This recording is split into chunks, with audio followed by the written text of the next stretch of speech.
E agora, dando continuidade, eu gostaria de convidar a Ana Carla, que atualmente é coordenadora do Núcleo de Pesquisas e Tecnologias do Bioparque Pantanal, aqui em Campo Grande, Mato Grosso do Sul. Ela é bióloga formada pela Universidade de Vassouras, mestre em Ciências do Mar pela Universidade de Santa Úrsula e doutora em Fitotecnia pela Universidade Federal Rural do Rio de Janeiro.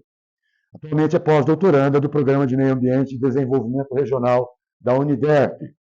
Atuou como docente por 9 anos na Universidade de Vassouras, lecionando em vários cursos nas áreas de agrárias, saúde e meio ambiente. E agora, como pesquisadora, também atua nas linhas de ecologia microbiana, educação ambiental, monitoramento de ecossistemas aquáticos e ecotoxicologia, né?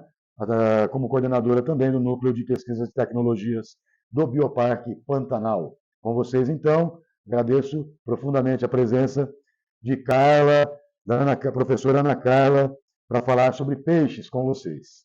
Muito obrigado.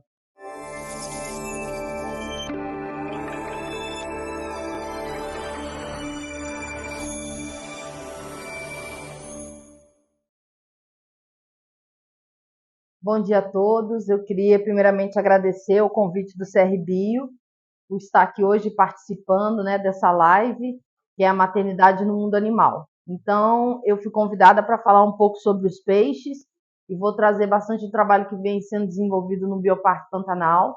Como vocês viram, apesar de eu não ser especialista em ictiofauna, né, para que esses animais se reproduzam é super importante a qualidade da água. Então, a gente vem trabalhando de forma conjunta para criar todos esses critérios necessários para que esses animais consigam se reproduzir e, dessa forma, a gente conservar as espécies.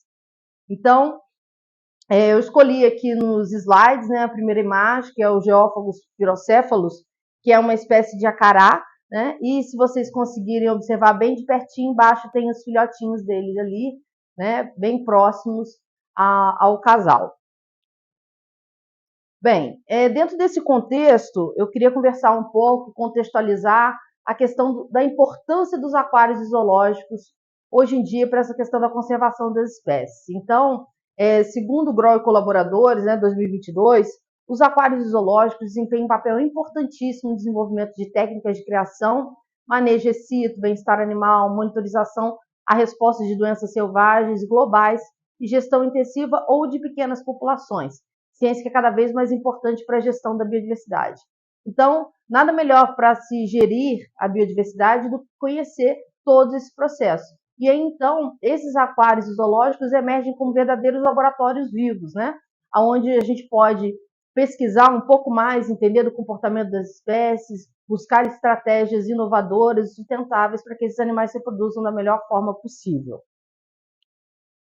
Bem, então eu vou falar um pouco sobre o Bioparque Pantanal. O Bioparque Pantanal é um empreendimento público, turístico, científico e inovador, né, que fica localizado no coração de Campo Grande, né, dentro do Parque das Nações, e hoje em dia ele é considerado o maior aquário de água doce do mundo. É o maior aquário público do Brasil e é também o único aquário do Brasil com um sistema de controle de acesso e gerenciamento de sistemas automatizado.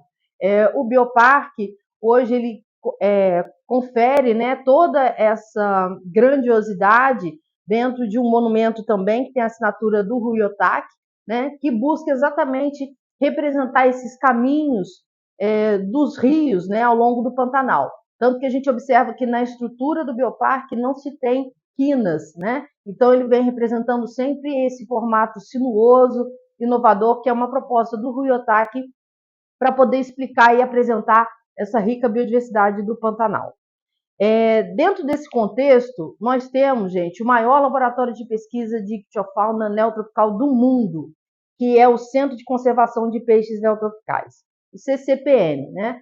O CCPN, então, foi criado exatamente com essa proposta de desenvolver protocolos de reprodução, bem-estar animal e também promover a conservação da espécie. Ele é gerido e coordenado pelo curador, que é o biólogo, né, Heriberto Gimeni Júnior, e toda a sua equipe, que também, de forma conjunta, né, colaborativa, trabalham acerca disso. É importante a gente deixar registrado aqui também que, para esse trabalho evolua, né, como eu falei, é importante um status nutricional adequado. Então, o Bioparque tem uma equipe de zootecnistas especializados que buscam sempre atender às demandas, porque se o animal também tem os nutrientes necessários, ele consegue desenvolver as suas gônadas e, consequentemente, se reproduzir melhor, né? E também a questão da qualidade da água, que é um viés muito importante para que esses animais consigam se reproduzir. Então, se a gente não tiver esses pré-requisitos muito bem estabelecidos, consequentemente, não se teria os resultados que foram atingidos hoje. Hoje, o Bioparque Pantanal, dentro do CCPN, tem mais de 160 tanques voltados à pesquisa científica. E dentro desse contexto, já foram registradas inúmeras reproduções, tanto dentro no sistema de cativeiro, tanto para o Brasil quanto para o mundo. E todo esse material está compilado dentro de livros, né, que foram publicados com a autoria do Heriberto e dos demais colaboradores também lá do Bioparque Pantanal, que compilaram através de uma publicação chamada Centro de Conservação de Peixes Neotropicais do Bioparque Pantanal, Reproduções. Então, dentro desse volume, vem se tratando as principais reproduções e o papel que o Centro de Conservação tem dentro da conservação para os peixes ameaçados de extinção ou que estão fortemente ameaçados. Eu vou mostrar para vocês um vídeo um pouquinho, mostrando toda a infraestrutura do CCPN. O CCPN hoje, né, como eu falei para vocês, tem mais de 60 tanques voltados à pesquisa. É um espaço também que está aberto aos acadêmicos, né, da área de biologia, da área de veterinária, enfim, de áreas afins, que queiram conhecer um pouco mais sobre esse trabalho que vem sendo desenvolvido dentro do Bioparque hoje.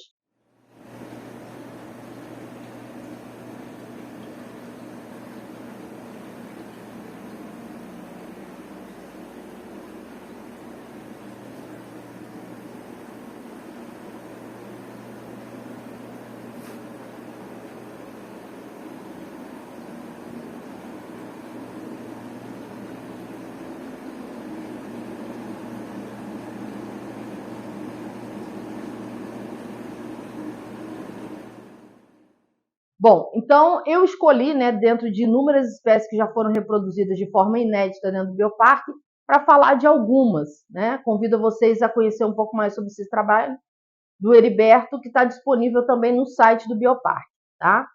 Então aqui a gente vai falar um pouquinho sobre a raia negra, né? Uma espécie que é a Potamotrigon istrix, né? E essa espécie é uma espécie muito difícil de ser reproduzida em cativeiro, né? Ela é um elasmobrão, quer dizer, é um peixe cartilaginoso, e foi uma das espécies que conseguiu se reproduzir dentro do Bioparque Pantanal.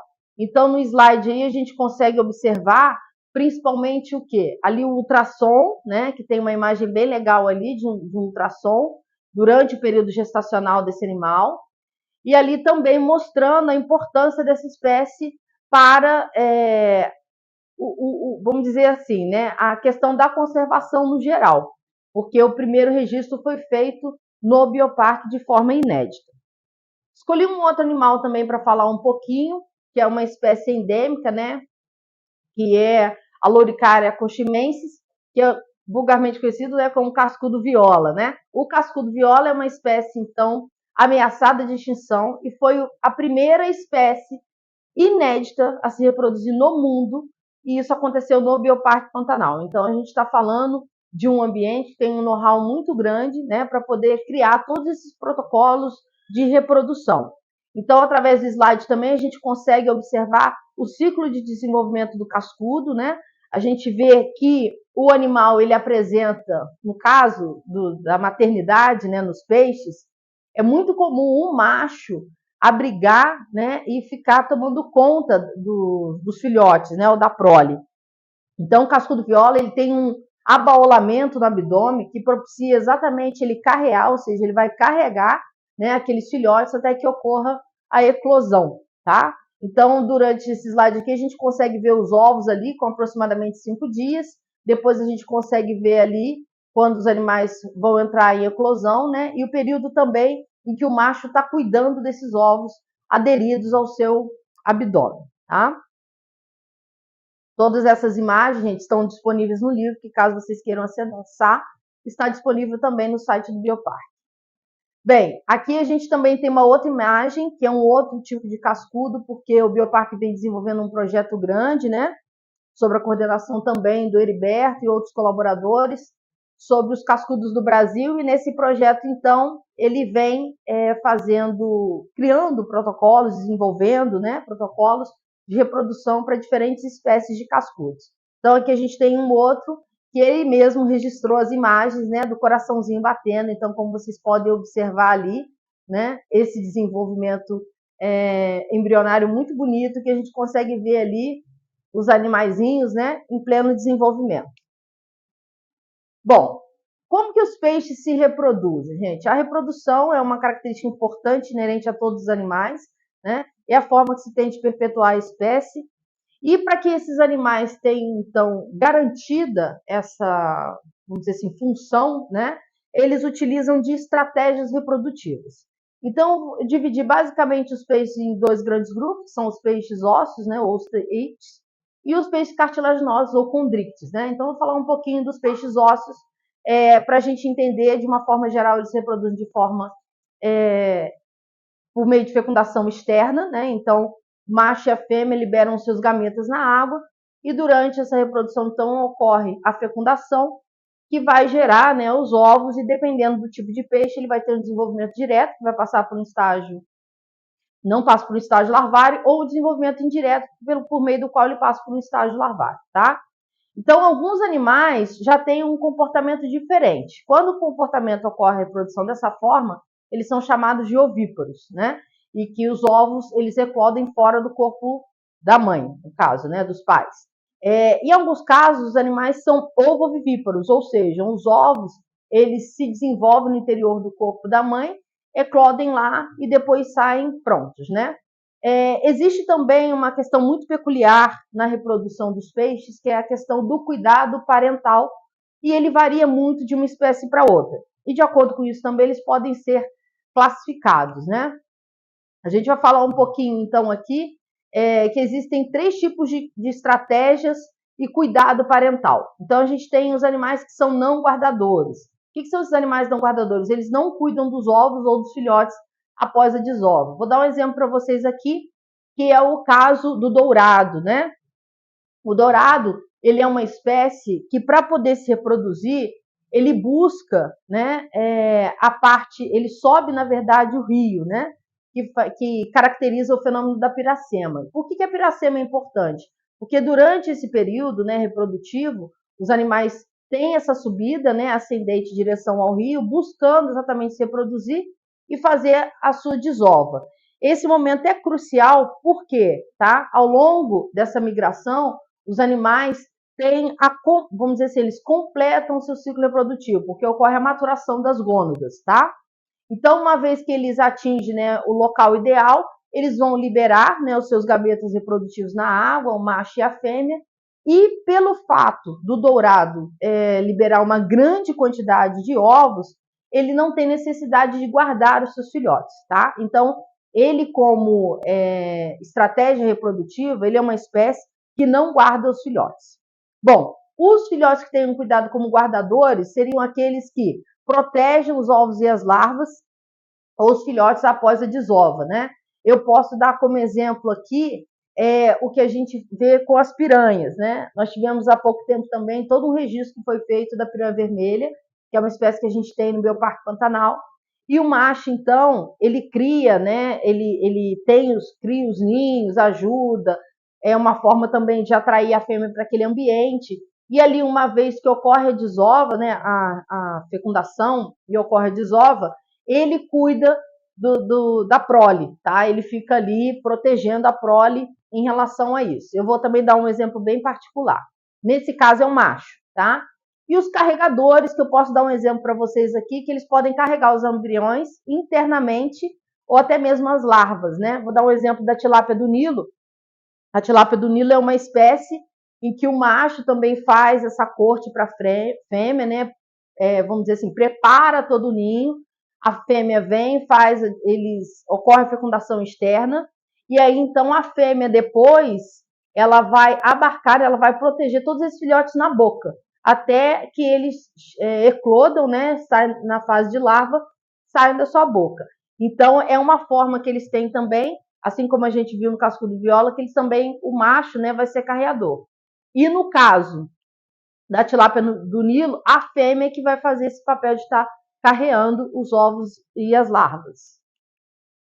Bem, vou contar um pequeno exemplo aqui que aconteceu desse tipo de reprodução, onde a gente tem um cuidado parental com fêmeas, né? Como eu falei, a maioria aqui ocorre entre machos, mas no caso das fêmeas a gente tem um gênero, que é a pistograma, que é um tipo de ciclídeo anão, é um acará do Pantanal, né? E que no bioparque nós temos as 3 espécies. A pistograma combre, nós temos a pistograma borelli e a pistograma trifaciata, tá?